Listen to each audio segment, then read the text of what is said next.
بۆ یەکەم جار ئەمریکا لە جەنگی دژی داعشدا فڕۆکەی B-52 لە ناحیەی گەیارەی نزیک مووسڵ بەکارهێنا.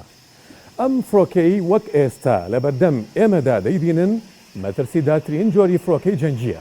ئەمریکا لە 70 ساڵی ڕابردوودا تەنها 6 جار ئەو فڕۆکەیەی بەکارهێنا. فڕۆکەی B-52 مەترسیدارترین جۆری فڕۆکەی جەنگی. زیاتر لە 70 ساڵە سیمبولی هێز و باڵادەستی هێزی ئاسمانی ئەمریکا. ئەمریکا لە هەموو جەنگێکدا ئەم فڕۆکەیە بەکار ناهێنێت. لە 70 ساڵی ڕابردوودا تەنها 6 جار بەکاری هێناوە. بەڵام لەم هەفتەیەدا جارێکی تر ئەم فڕۆکەی بەکارهێناوە، ئەویش لە نزیک شاری مووسڵ لە ناوچەی گیارە. بۆ یەکەم جار ئەمریکا فڕۆکەی B-52 بۆ هێرشکردنە سەر چەکدارانی داعش بەکارهێنا. پێدەچێت ئەمەش ئاماژەیەک بێت بۆ ئەوەی ئیدارەی ئەمریکا جددیە لەوەی بەر لە کۆتایی هاتنی ماوەی سەرۆکایەتی باراک ئۆباما مووسڵ کۆنتڕۆڵ بکرێتەوە. ئەمەش سەرباری هەوڵەکانی دیکەی ئەمریکا لە چەند ڕۆژی ڕابردوودا لە ناردنی 200 ڕاوێژکاری سەربازی دیکەوە بگرە تا دەگاتە بڕیاری هاوکاریکردنی دارایی بە بڕی 450 ملیۆن دۆلار بۆ پێشمەرگە.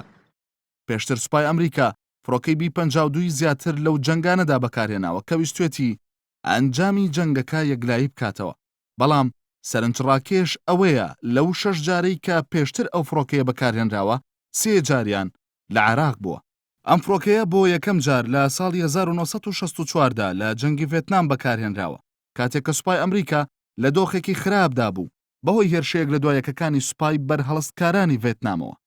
بۆ جاری دووهەم لە کانونی دووەمی 1991 لە هێرشکردنە سەر عێراقدا بەکار هاتووە کە تیایدا فڕۆکەیەکی B-52 لە ویلایەتی لویزیانای ئەمریکاوە لە ئۆپەراسیۆنێکدا کە 35 کاتژمێری خایاند و 23,000 کیلۆمەتری بڕی توانی لە 95 ئامانجەکانی لە بەغدا بپێکێت و بگەڕێتەوە ئەمریکا.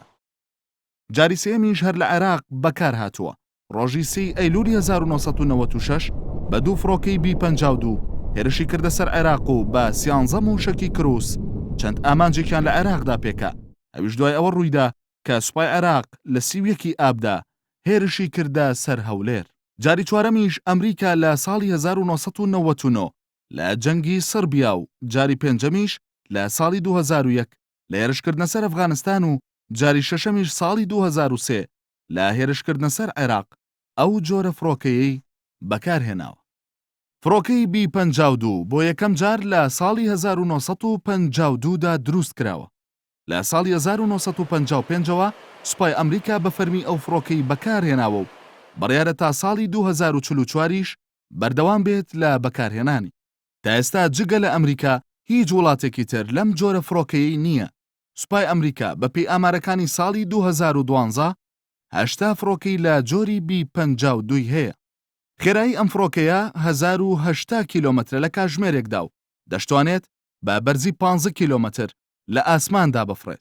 کێشی فڕۆکەکەش 220 تەنە و توانای هەڵگرتنی 32 تەن بۆمب و موشکی هەیە. جگەلەوەش توانای هەڵگرتنی بۆمبی ئەتۆمی هەیە. لە ئێستادا سوپای ئەمریکا بۆ کەمکردنەوەی مەترسیەکانی بۆ سەر هاوڵاتیان تەنها بۆمب و موشکی ئاراستەکراوی تێدا بەکاردەهێنێت. ئەمریکا لە ماوەی 1 ساڵ و نیوی ڕابردوودا لە عێراق و سووریا زیاتر لە 11,000 هێرشی ئاسمانی کردوتە سەر چەکدارانی داعش.